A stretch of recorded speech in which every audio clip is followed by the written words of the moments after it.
All right, good evening, everyone. Thanks for joining us tonight as we continue our Club Leader Town Hall sessions. I'm Alicia Adams, Director of Volleyball Operations, and we also have Joanne Lubicic, our Executive Director, as well as Jennifer Harkness, our Director of Finance and Administration on the call this evening. We're also happy to welcome Jason Jansen and Brent Brandom from Gallagher Insurance, who's going to be presenting this evening on our insurance policy as well as how to protect yourself as club leaders. If you have any questions throughout the presentation, please put them in the chat and we'll be sure to get them to them at any point.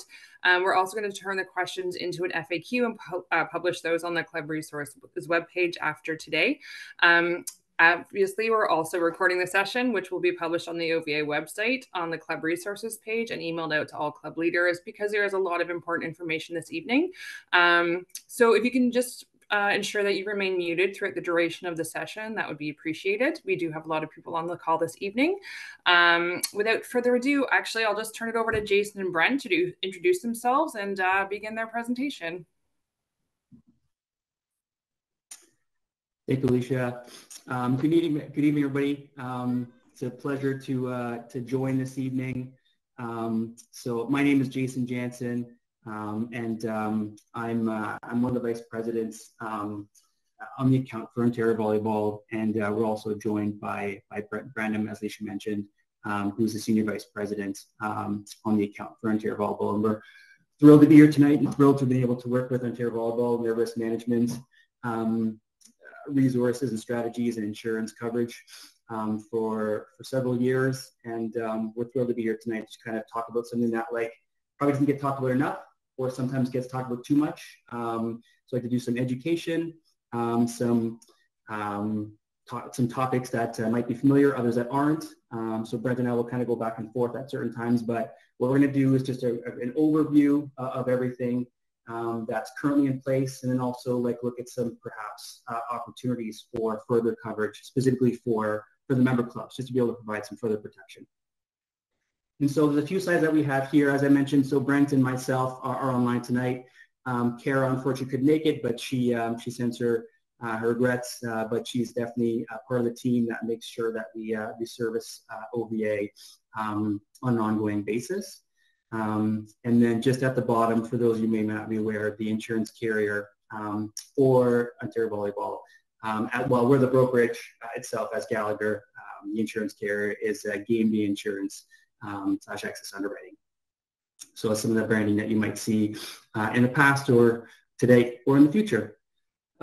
Speaking about us, just really briefly about Gallagher. So just in terms of our expertise, we do have partnerships and collaborate with nearly 110 provincial, territorial, and national school organizations in Canada, which is north of $12 million in written premium. So we're definitely one of the largest, if not the largest, brokerages that specialize in sport here in Canada.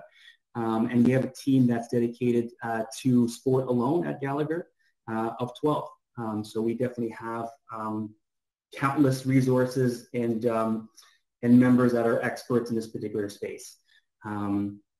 If we don't have enough, perhaps by some chance here in Canada, we're actually the third largest brokerage in the world, which means that we have an opportunity to be able to reach out to the global market as well, if there ever was a scenario where we needed some guidance, which we traditionally wouldn't, but if we did, we have a global practice that can support us accordingly as well. So diving really quickly into insurance coverage. So a lot of the questions that sometimes get asked is how is this really applied? So the way that this is applied is that Ontario Volleyball and Gallagher, we collaborate and we inform the insurance carrier on what it is that OVA does, OVA and its member clubs does. And that information is given to them annually. And then the actual carrier itself will take that information and put together a policy, in essence, to ensure that the organization and its member class and its members are covered and protected. What I can say is, kind of looking back at 110 PTSOs or NSOs that we're part of, OVA is a best in class. And even for myself, if you're not aware, and I maybe should have said at the beginning, I worked in the sport amateur segment for nearly 20 years, and when I was with Ontario Basketball, we were looking at OVA favorably for guidance when it came to doing things in terms of insurance coverage, and having policies and procedures and guides in place that would best protect OVA and its members. So certainly something that needs to be mentioned as often as possible. And basically, the key to how is the coverage applied? Well, it's provided by the insurance carrier, but the key is to follow the rules and protocols and governance guidelines that are in place. And the best term that we use for that is sanctioning. So if member clubs are following OVA sanctioned procedures and protocols, then that would mean that there's a policy in place that would protect that member or that member club from a lawsuit, or support them in terms of an accident of some sort. On the flip side of that, if somebody doesn't follow OVA's policies, it could theoretically jeopardize that coverage. So it's very important to make sure that that member clubs and members are following the sanctioning protocols that are in place from OVA, because that will increase the possibility of there being protection should there ever be a claim. And kind of leading into the next slide, who is covered? Well, Ontario Volleyball Association members as a whole are covered, not just members, but also volunteers. And we'll kind of talk really briefly about the distinguishing between those pieces. So the insurance policy itself is owned by OVA, but it does cover all members of OVA. So we have on file the member clubs that are affiliated with Ontario Volleyball Association, and then annually we receive the participation numbers in terms of who would otherwise be a part of the coverage that OVA has. And that could include clubs, athletes, coaches, officials, and then volunteers as well. And then when you think about what is covered, well, it goes back to the previous slide. The key is what's sanctioned by Ontario Volleyball Association. That's the key to what's covered. So it can be anything from competitions to demonstrations to trainings to practices. There's like social or fundraising activities that clubs will do. And as long as those are sanctioned by OVA, then there's a policy there intended to protect you as well. So there's a number of different ways, but again, the key to it is what's sanctioned. If it's sanctioned, there is a policy intended to protect you. If it's unsanctioned, then again, there's a possibility that there might not be coverage in place, depending on what has transpired as part of that. So overarchingly, there are three buckets, we'll call them, that are that have coverage for OVA member clubs. They are liability, sport accident, errors and omissions. And so the first one, liability, what that means is that there's a policy in place intended to protect the club in the event that there's a lawsuit. The key is there's a lawsuit and there's negligence claims with respect to bodily injury or third-party property damage. And as you see here on the slide, third-party property damage means property that belongs to others. So gyms that you rent, venues that you utilize, those are items that, those are like places or that's something of property that doesn't belong to the club itself that is used for a certain time frame, and the coverage would then be there intended to protect that as well. And we'll get into this a little bit more as well, and certainly as we go through it, as Alicia mentioned at the beginning, if there are any questions, you're happy to answer them now, or if not, we'll definitely have plenty of time at the end to answer them as well. This particular coverage is, another slide, is for members only. So liability coverage is for members and for volunteers. So we want to make sure that that's part of there tonight. If there's a lawsuit and there is a volunteer, let's say a ball handler, and they're volunteering at an event and somebody found that there was negligence with respect to that volunteer itself, there's a policy intended to protect. Just like there would be for a registered athlete or a registered coach, there would be protection in place. On the flip side, with the second one, sport accident, this is coverage that is for members only, and that can be as anybody who's registered with OVA as a member, and it can be an athlete or a coach, and so on. And what this does is it provides an opportunity for a member to recoup costs for an injury. However, the sport accident coverage is tertiary in nature, so it's if OHIP in Ontario, if OHIP has been exhausted, or if there isn't a private plan in place for that particular member or its family to like work as an example. If those have been, if they're not in place or if they've been exhausted, then this is another level of coverage that can be utilized in order to recoup out-of-pocket expenses. We'll talk about this a little more as well subsequently, but it's a really great membership benefit that OVA offers as part of its insurance program. And last and not least, there's errors and omissions liability. And what that does, as it lists here, like it protects directors, officers, executive, employees, and volunteers. Employees might be something that's not very common in the club space, but there might be a few clubs here and there that have employees, but it protects you in case there was a wrongful act in respect to a decision that was basically made as part of like the business of the club being run. And so kind of going back to initially, this is coverage that's currently in place and is quite sufficient for everyday needs, but we'll talk about this more afterwards. We are seeing that in the current marketplace and based on what's kind of happened in Canadian amateur sport, that this particular coverage may not be enough for clubs moving forward. And we'll get this a little bit more, but there's another level of coverage called directors and officers coverage, liability coverage, that would be something that we'll have more and a highly recommended opportunity for clubs to seek moving forward. So again, in terms of liability, so this is if there's a claim like a lawsuit and it claims an injury, like bodily injury or third-party property damage, that being property amongst others, if there's a claim of negligence for either one of those things, you have a policy intended to protect you. And so an example of that in terms of like property damage is something like, and I've seen this before, a team accidentally damages the facility room. Now accidents happen. There wasn't really like intention behind it, what else have you, but something happens at a facility. And if that facility or the municipality, wasn't able to get compensated from the damages that were brought forth, and they felt the need to be able to sue in order for them to be able to have those the damages for that to be reimbursed, they might proceed in that kind of way. But you have a policy intended to protect you in case that was the outcome of that. And then on the other side, if there was an injury, if you are basically sued by a member or a bystander, that's at an event, at a tournament, whatever it might be, there's a policy there intended to defend you as well. And I mean, there's a number of different examples that we can talk about, but just a few really quickly, like parents, they're not members, but they come to tournaments.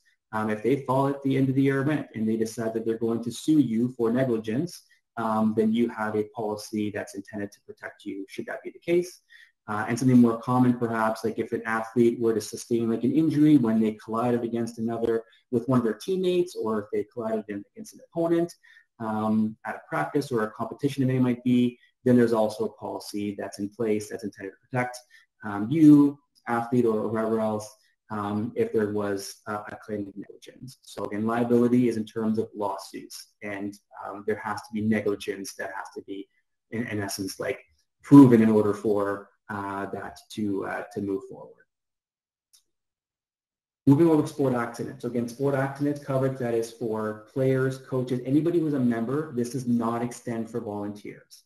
And this, unlike the liability side, does not require anybody to prove negligence. There doesn't have to be a lawsuit for this particular coverage to be able to kick in. And so what it does is, as mentioned before, this is coverage that if somebody gets hurt and there is an ambulance called, OHIP doesn't cover costs for ambulances. If they go to the doctor and the doctor recommends for them to get physiotherapy or just some other things that aren't covered by OHIP, and then also if a family or a member does not have any kind of private medical plan, either one that they purchase or one they get through maybe employment, this is further coverage that can support somebody's out-of-pocket expenses for things that are not covered by OHIP and or a private medical plan. And it's coverage that's extended for competitions, for demonstrations, like anything that would be like a sanctioned activity in Canada. This is a policy that would be be something that can be utilized if somebody were to get hurt. And again, it's within Canada, so if anybody is going to the US or to international competitions, this particular coverage does not extend outside of Canada. But if you're going to, let's say, a tournament in BC, or you're going to a tournament in Halifax, because it happens in Canada, there would be coverage that would be able to get utilized from this particular piece here as well. So again, just as an example, an athlete fractures their leg, knock on wood, at a practice or at a competition, or concussions are unfortunately becoming more prevalent in sport. There is an opportunity here outside of OHIP and private medical plans to be able to provide support for out-of-pocket expenses. And what we would say is, the main thing to always recommend is make sure that if something happens, go to see a doctor or a physiotherapist or whatever might be the person that you're going to see and assess. We'll give us more afterwards, but put a submission together, and then OVA would provide it to us. We would then give it the care, and somebody would adjust if you look at that. But there is coverage in place should there be an injury for a member at a sport event, that a sanctioned event that happens while the sport is being played. And just before we kind of get into areas and omissions, directors and officers, so again, if there was a lawsuit in terms of liability, we want to make sure that you're informed on what would be an appropriate way to respond to something of that nature. So if there was a lawsuit and it's received through mail or it's served, please do not connect with the lawyer directly. Don't provide them with information or documentation that they would likely request. Please, if that ever happens, send that information directly into your volleyball. The web address or the email address is here, insurance@ontariovolleyball.org. It's very important that nothing is done in order for that claim to then not be looked at. It's very important to give that to OVA, who would then give it to Gallagher, and then we would open up the claim with the carrier, and somebody would be assigned, an adjuster would be assigned to start corresponding on your behalf. And so it's very important to make sure that there's no response that's given to any kind of claim that comes in. Leave that to legal representation or adjusters to be able to handle that on your behalf. And then with respect to sport accident, again, this is not something that has to do with negligence. It could just be an injury and there's no lawsuit involved. OVA has got a really good summary on their website at ontariovolleyball.org/insurance that details what to do in this case. But basically, what would happen is somebody at the club would provide an incident report to OVA. It's recommended that this is done within 30 days because we want to make sure that things are always flowing. There's communication in order for the athlete to be looked at, to be looked after, sorry.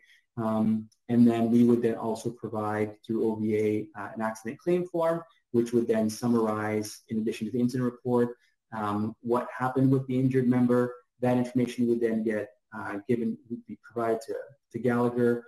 That information would then get collated and provided to insurance care, and an adjuster would be put together in order for that to then for that individual to contact the injured parties or parents, and then they would be able to start supporting them in terms of like information and how to proceed with the claim and what coverage might be in existence there. And we certainly always recommend that, even if there's a private plan of some sort that's in place, it's still good for a family to submit the claim and the incident report, because if there is a possibility that that private insurance plan is exhausted, ideally it's better for us to be aware of that in advance in order for us to provide further support if it's presented and if it's available. And then I'll touch really quickly on some pieces around errors and omissions versus directors and officers coverage, kind of to elaborate on one of the initial slides, and then Brent will speak further to this as well.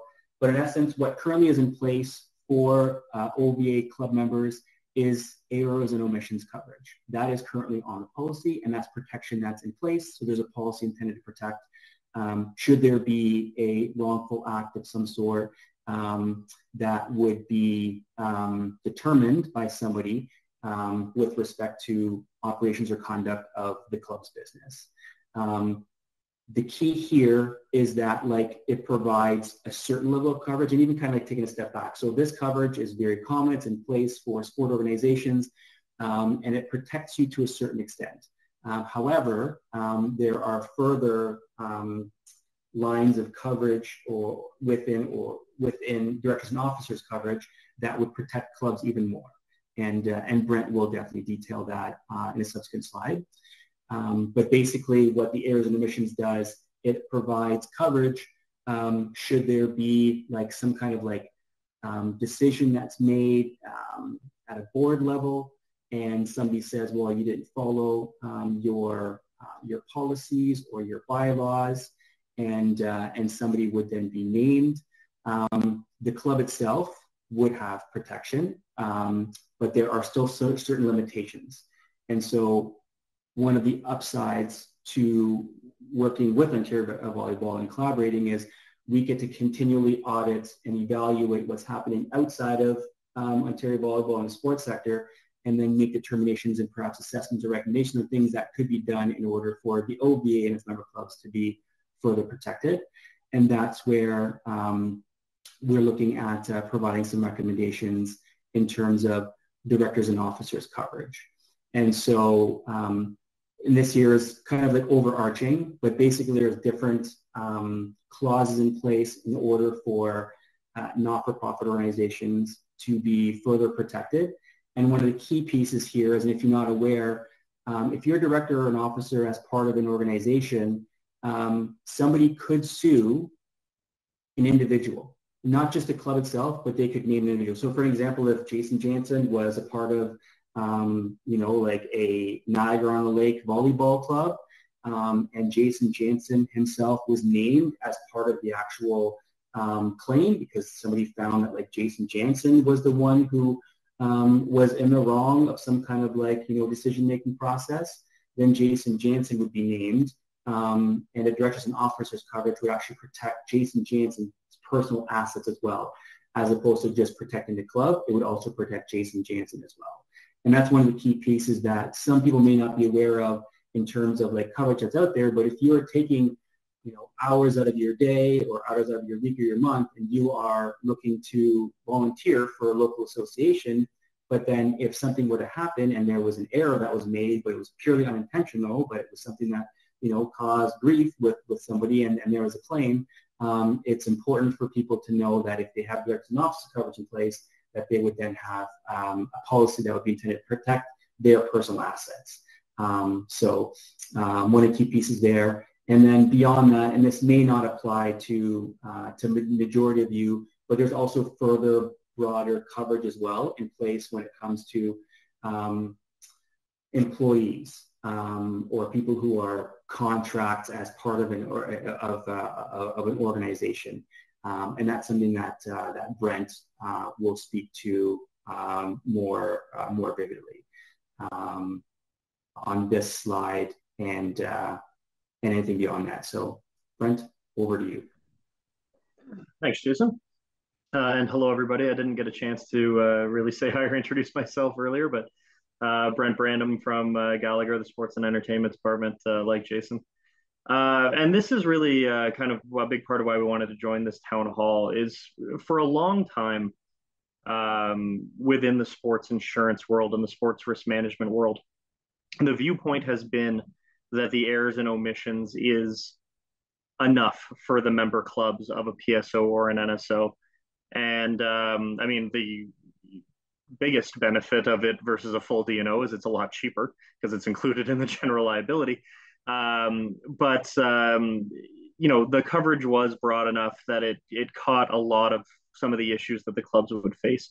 And what we've seen really in the last 3 to 4 years, particularly coming during COVID and then coming out of COVID, is clubs are facing issues that they, on a grander scale, that they really haven't faced before. And there's different types of issues arising often around how they handle employees, contract employees, volunteers, where the errors and omissions is really not designed to respond to those types of claims. And in particular, the errors and omissions doesn't have anything like the Side A cover that Jason just mentioned that's going to protect the personal assets of the directors and officers. And that's why we are really, strongly recommending that clubs look into and acquire directors and officers coverage for your club boards. One of the biggest areas where a directors and officers policy is going to respond where that E&O coverage just isn't enough is around the concept of employment practices liability, which includes third-party employment practices liability. I know there's a lot of clubs that have very few employees, or you may possibly even zero employees, but that doesn't mean you don't have this exposure. So some of the big issues that we've seen coming out of COVID and during COVID were wrongful termination, basically, getting rid of employees without following due course or without following your own bylaws. But just as much as that, we've seen a lot of constructive dismissal suits coming around. That's where you don't really have a role for this person anymore, but you don't want to fire them, so you just change their job description and change their job duties to the point where they quit. And that is not something that you can do. You do open yourself to exposure that way. That is what constructive dismissal means, if you've heard that term but are unfamiliar with it. That's when you have actual employees, but there's also the third-party employment practices liability, which is where you're going to get complaints from customers, complaints from members about being denied opportunities on the basis of a protected class like race or gender. And you can get those complaints from not just your employees, but from your members as well. And that's that third-party employment practices liability. And clubs are starting to face more and more of those issues as we enter a world where the general populace is more and more informed on their rights and informed on what these discrimination issues might look like. And so we're seeing a lot more accusations and frankly, a lot more cases where it's happening. But what matters from an insurance standpoint is the accusation, because this is the policy that's going to respond and defend you against those accusations and against those lawsuits. So these are some of the exposures that we're seeing clubs start to face that we really just didn't in the 2010s. That we're really starting to see more and more of in the last few years, and is why we're recommending this coverage so strongly. With that, Brent, I had a direct question sent to me. Okay. For the DNO, is it only regarding, like for us with our clubs, a lot of them are contract coaches. So is this going to protect them just for saying, not renewing or getting rid of a club coach on contract early? Or would this even assist with DNO if something happens in terms of like athlete tryouts? Like if you cut me because of XYZ, and they are citing like discrimination or whatever. Like, how does that work?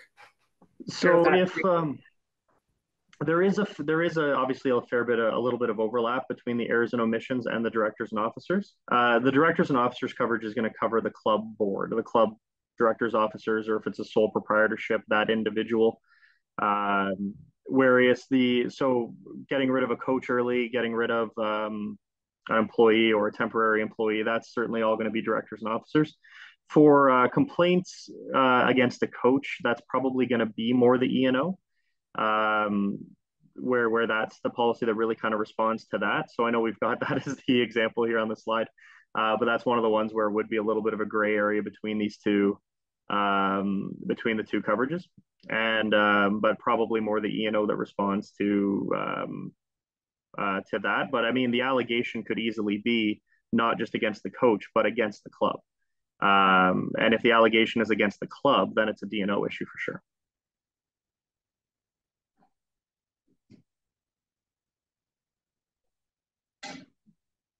Just a quick follow-up on that one too, then. Do you have any recommendations in terms of like best practices for if you did have to, I'm saying terminate, or you're trying to dismiss a coach or someone from like a board of director from your club?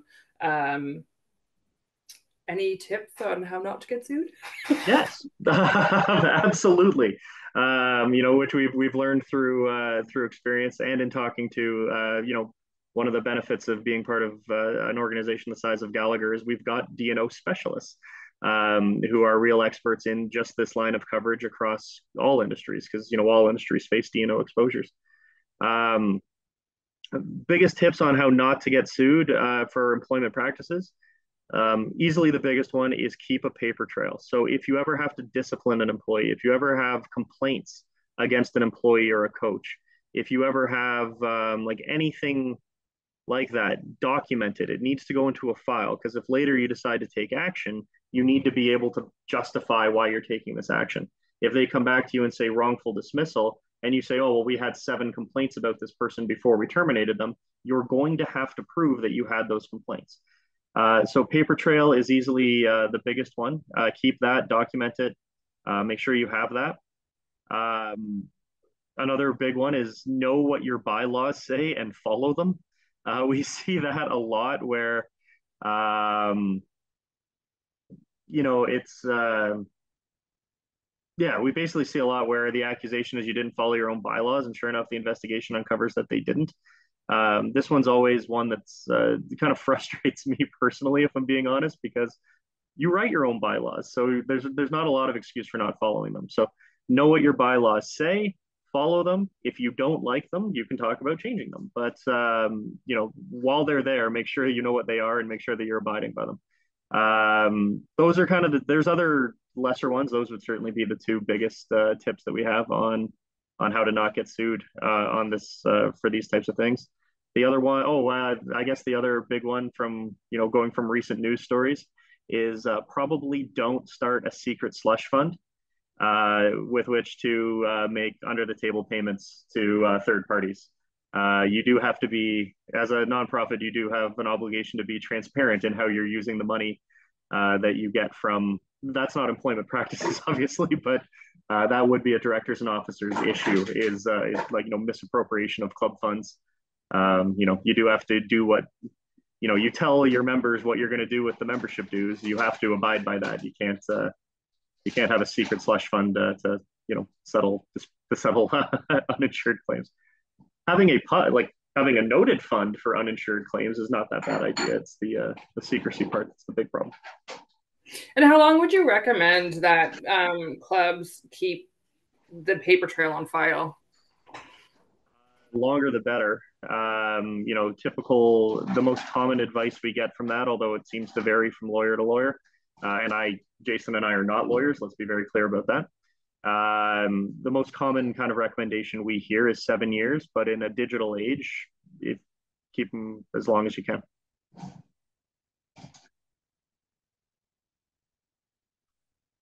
Alicia, I don't know if you want to go, there's a couple questions in the chat, or I just wanted to continue on with the same topic that Brent was on now, if I can jump in with that question. Does that work? When we were talking, it was nice because Brent and Jason were sharing information with us, because our concern and our purpose for having this session tonight is about how do we make sure our club leaders are protected. And we talked a lot about policies and procedures. And there was a term that came up, and it was called misrepresentation. Could you explain that to us and explain how that still may expose the club leaders if there's misrepresentation that occurs? 100%. And thank you for bringing that up, Joanne. This goes back to what Jason was talking about earlier on the importance of following the Ontario Volleyball best practices and the sanctioning rules, back earlier in the presentation, and alluding to, how not following them may jeopardize coverage. And the reason for that is because we communicate with Ontario Volleyball, and Ontario Volleyball tells us how the member clubs operate, by the guidelines set down by Ontario Volleyball, and we communicate that to the insurance company. And so we have made warranties and, promises to the insurance company on behalf of Ontario Volleyball that the member clubs are abiding by these best practices that Ontario Volleyball has in place. And if it is found in an investigation into a claim or lawsuit that the clubs were not abiding by the rules and regulations, well, now we're in a situation where we have technically been dishonest with the insurance company. And there is a clause that exists in every insurance policy that if you misrepresent the facts to the insurance company, if you misrepresent the risk, then that voids coverage. And so that is where the possibilities of coverage being in jeopardy come from if a club is found to be in violation of the policies and procedures that we've told the insurance company that they're abiding by. And that's why it is so important to have consistency throughout the association, throughout the organization, in terms of those risk management protocols. Thank you. And I just wanted to make that connection then back with the last example that we talked about, where there is a selection, but then the coach gets sued, but then also the board of directors gets sued because of discrimination, for example, in a selection. If they were to have a very clear selection policy and they followed it, that's pretty much where the board's role comes in to show that protection of, we were very thorough on making sure that we followed policies and procedures and went through and had a fair process for that selection. That would be one of the ways the board can make sure that the coach is protected and that they're protected. That's absolutely. And even further than that, and arguably as important, I would suggest, is, you also want to think about how the court proceedings are going to play out in the event of an allegation like that. So the adjuster is going to be calling on the club and OVA to help them build a defense to this suit. Again, this ties back into what Jason was saying about, forward lawsuits to the OVA. Don't start them yourselves, because there's an obligation to not jeopardize an insurer's ability to defend under a policy. But most importantly, the quality of the defense matters. And so if the lawyers that are appointed to defend the club are going into court with, there's all these great rules and regulations provided by OVA, but these guys don't follow any of them. Even if they don't invoke the misrepresentation rule and void coverage, that claim's not going to go very well, because the defense is hindered by the lack of, a huge part of our defense in all of these lawsuits is Ontario Volleyball's policies and procedures and risk management protocols. This is how we meet our duty of care to keep our members safe. That's the legal argument that we make in court. And if the plaintiffs can show that the club wasn't doing it, that claim's going to get ugly in a hurry. And insurance is, and maybe an unpopular thing for the broker to say, but insurance is expensive enough. We don't need those types of claims blowing it up. Exactly. There is a question here, which it says that we're assuming that additional D&O coverage is available through Gallagher. How would the clubs be able to, would they contact directly to Gallagher or to the OVA? What would be the next step if they're interested in looking at that? Well, I personally really love that question. And Jason, I'm sorry that I'm jumping in on all of these questions. We will bring you back in here. But I personally love this question because this is, again, part of the discussion that we've been having with Ontario Volleyball. What we have done with other sports that we work with is actually create a program for clubs that they can buy into to get directors and officers coverage for the club boards. In the absence of a program like that, absolutely, we can help clubs on a one-off basis, and we're happy to do so. But that's going to be significantly more expensive than if we develop a club program. What we need to do in order to develop a club program is have enough clubs be interested to get it off the ground and be viable. And that magic number of clubs that we would really need to be interested is probably around 15 to 20. And then we could create a program for the clubs, and that would significantly bring the cost of the coverage down. For example, I was just out in Alberta presenting to an Alberta PSO where we mentioned this exactly, and the price range from 2 million limit to 5 million limit for, not for profit tends to be a little bit cheaper than for profit, but the price range was $700 for a non-profit for $2 million, up to $1,300 for $5 million for a for-profit. And all of that is much less expensive than you're going to get in the open market on your own. So we would love to, if there's enough interest amongst the OVA clubs in this, and I would strongly recommend that there should be, we could create one of those programs. The rating would be very similar to the numbers I just threw out there. And we could get that off the ground pretty quickly and pretty easily. So thank you for that question, because you allowed me to make my sales pitch. Well, we appreciate the sales pitch because it's always good when we can sleep at night. Because as you said, the sports landscape is changing and there are a lot more suits happening now. And also, as you said, going all the way through and naming some of the directors personally. So that's important to know.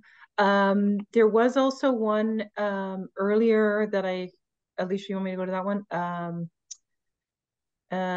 About traveling in the US. Did I hear correctly? US events are not covered. So how does a team club get insurance, which is often required to register for the tournament? Can you quote on this? So can I jump in here, Brent? Yep. Yes. Because you can correct me if I'm wrong. Travel medical is not covered. So under sport accident, any of that, travel medical is not covered. So you do have to get excess travel medical if you're going to the US. From what I understand, and Brent, I hope I'm understanding right, it is still a sanctioned OVA activity because the club is an active club, and any liability issues that occur in the US would be covered under our policy. You would not have to purchase additional insurance to be covered for liability. It's just the travel medical. Correct, Brent? That is absolutely correct. The only thing I would add is, assuming that the U.S. event is a sanctioned activity or an approved activity by Ontario Volleyball, that is a key point, as Jason pointed out several times.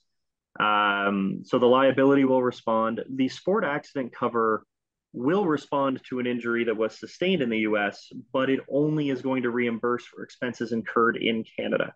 So that travel medical coverage that Jennifer mentioned, that's what's going to pay for your U.S. medical bills. And U.S. medical bills are famously expensive. So we would, again, that's why the travel medical is necessary when you're traveling to the U.S., because you don't want to. It also covers more than just injury on the court too. You get sick down there, you get hit by a bus. The travel medical will respond to that type of thing as well. And that's why it's so key to have down there, because if you end up in a U.S. hospital, you're not going to want to face that bill without travel medical cover. And Jen, how do we get their travel medical? And if we issue a letter of good standing for you to attend an event in the States, that's basically confirmation that it's a sanctioned event. But if I understand correctly, there's still like the purchase of the travel medical can happen. Mm-hmm. And it can happen through Gallagher. So you can just email insurance@ontariovolleyball.org if you want to purchase travel medical. Yeah, because that's one of the questions as well. Thank you. Oh, not anymore. Not to make it too much of a Gallagher sales pitch, because this is really meant more to be an information session than us promoting ourselves. Some travel medical policies do exclude sports activities. So you don't have to get it through Gallagher. You can get it on your own, but look out for that. And if you do get it through Gallagher, you'll know your broker is experienced enough to know that, and you can be confident no travel medical that you get through me or Jason is going to have that sports exclusion on it. It seems an easy way to get that peace of mind, but certainly not mandatory to get it through us. Just you're going to want it from somewhere, and you're going to want to make sure that exclusion's not on it.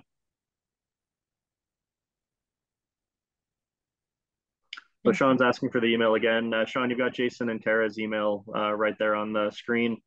And if you need mine, it's Brent_Brandom@hag.com, follows the exact same format. But to clarify, any insurance requests or a request for travel medical, always go to insurance@ontariovolleyball.org. Right. Generally, we like requests to come through us instead of going directly to Gallagher. That is an excellent point. Thank you, Jennifer. We do need the confirmation that it's a sanctioned activity. Yeah.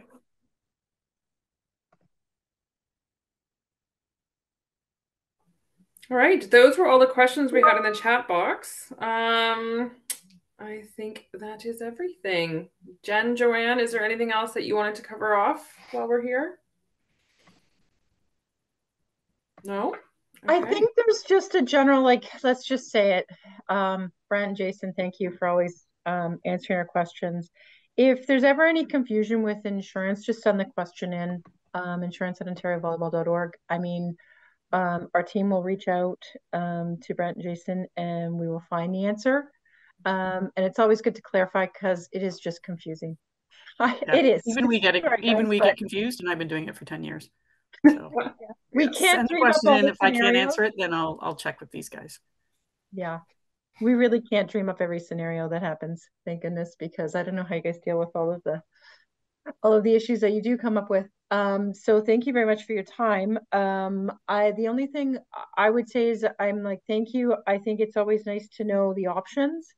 So I just want to stress to any club leaders, this isn't something that you're required. There is the errors and omissions that is included in our current policy. But if you want to explore the DNO with the club, with enough of our clubs, it will be very affordable. And if it just helps you sleep at night, then great. So that's my my spiel on that one. So can we have a process maybe that if you're interested in DNO, please just send an email to insurance@Ontario Volleyball, and then we can get an idea of numbers. So maybe within the next couple of weeks, we'll kind of get a count of how many clubs are interested in that, so we can decide if we want to create a plan for that, a program for that. Works for me. Jason, you look like you're thinking. I think it goes back to the point again, like sanctioning is the key, right? And OVA will distinguish for you what is and what isn't sanctioned. And if they don't know the answer to that, which Jennifer most of the times does, then they can come to us and we can make sure to provide any further guidance. But the key always, whether it's in Canada or the US with liability, is make sure that the event is sanctioned. Perfect. Sounds good. So thank you very much, gentlemen, and everyone from the clubs coming out tonight to, listen to the insurance updates and all the important information that they presented this evening. We do have another session coming up on November 27th, Risk Management Part 2. It's about Safe Sport. Carolyn Sharp, Director of Safe Sport for Volleyball Canada, as well as Julie Young, Coordinator for Safe Sport for Volleyball Canada, will be coming out just to talk about what they're doing and all the PSOs and club level stuff we're doing to make sport safer for volleyball athletes and leaders and everyone. So I will drop the registration link right there in the chat. It's also online under our club resources page. So if you have any other questions about insurance, like Jen, Joe, Jason, and Brent said, be sure to email through, and we're happy to answer your questions. But thank you for joining us this evening, and enjoy the rest of your night.